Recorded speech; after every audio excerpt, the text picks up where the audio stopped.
جہنم کی تدبیر کرو گے تو جہنم ہی میں جاؤ گے.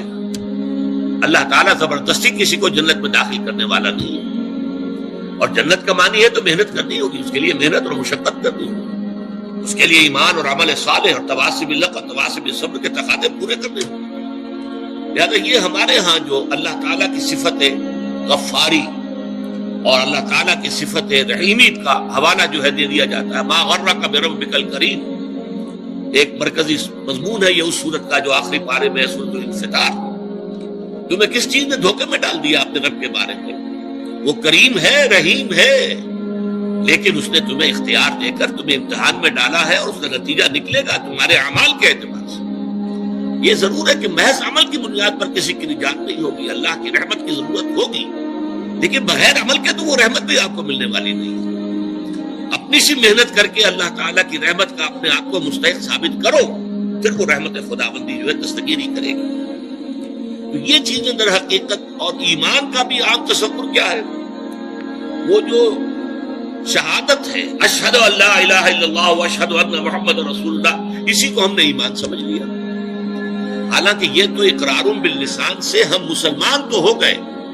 قالت الاعراب آمنا قل لم تؤمنوا ولكن قولوا اسلمنا ولما يدخل الايمان في قلوبكم. یہ بدو کہہ رہے ہیں ہم ایمان لے آئے, نبی ان سے کہہ دیجئے تم ایمان ہرگز نہیں لائے ہو, بلکہ یوں کہو کہ ہم اسلام لے آئے ہیں, ہم نے اطاعت قبول کر لی ہے, اور ابھی ایمان تمہارے دلوں میں داخل نہیں ہوا. جب تک یہ ایمان دل میں نہ کھل جائے وہ ایمان نہیں ہے. وہ کلمہ شہادت ہے, وربل اٹیسٹیشن ہے, وہ اسلام کا رکن ہے, ایمان کا نہیں ہے. ایمان کا رکن کیا ہے؟ ثم لم يرتابوا انما المؤمنون الذين آمنوا بالله ورسوله ثم لم يرتابوا.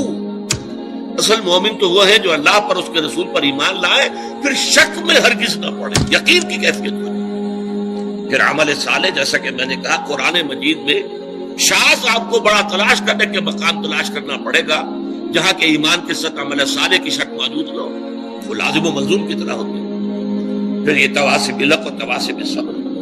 تو یہ تمام چیزیں لازم ہیں, اور ان کے لزوم کو در حقیقت ذہن نشین کرنا, جیسا کہ میں نے عرض کیا کہ اس کی ہمارے اس منتخب نصاب کے درس کا مرکزی ہدف یہی, ٹارگٹ یہی کہ ہمارا جو تصور ہے فرائض دینی کا وہ بدل جائے. اب دیکھیے ان چاروں چیزوں کے اندر در حقیقت یہ چار چیزیں نہیں ہیں, بلکہ یہ ایک ہی سلسلے کی چار کڑیاں ہیں. ایک سے دوسری شے خود بخود برآمد ہوتی ہے. میں اس کو ایک بڑی سادہ سی مثال سے پہلے سمجھاؤں. دیکھیے دنیا میں کوئی معاملہ آپ کے سامنے آتا ہے, فرض کیجئے کہ کوئی جھگڑا ہے, کوئی تنازع ہے, کوئی قضیہ ہے.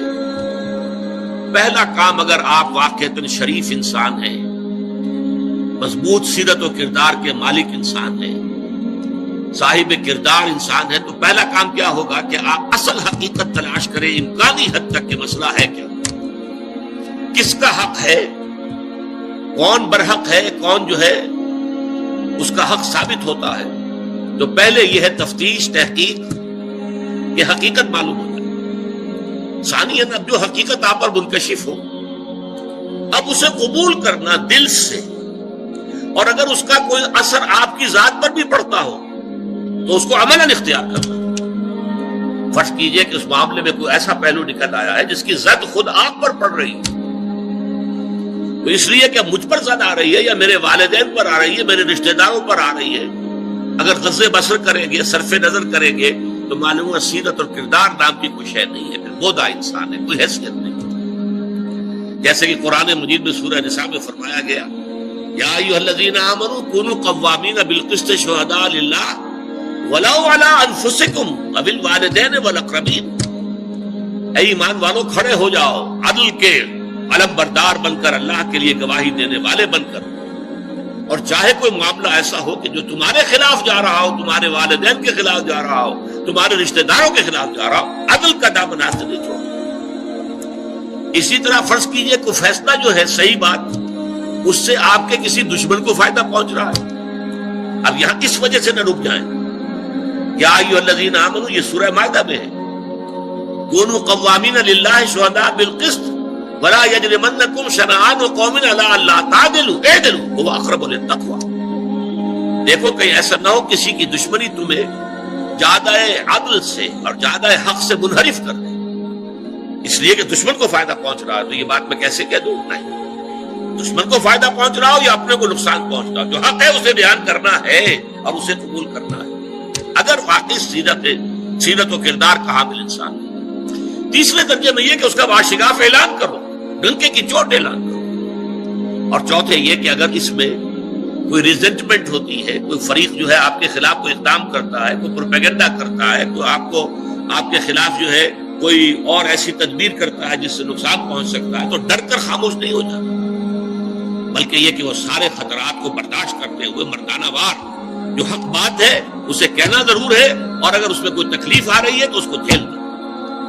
یہ خود بخود جو ہے یہ 4 قدم جو ہے، اگر انسان صاحب کردار ہے، اگر اس میں واقعتاً سیرت اور کیریکٹر نام کی کوئی شے، تو یہ خود بخود ہوگا کہ ہر شے کی حقیقت تلاش کرو۔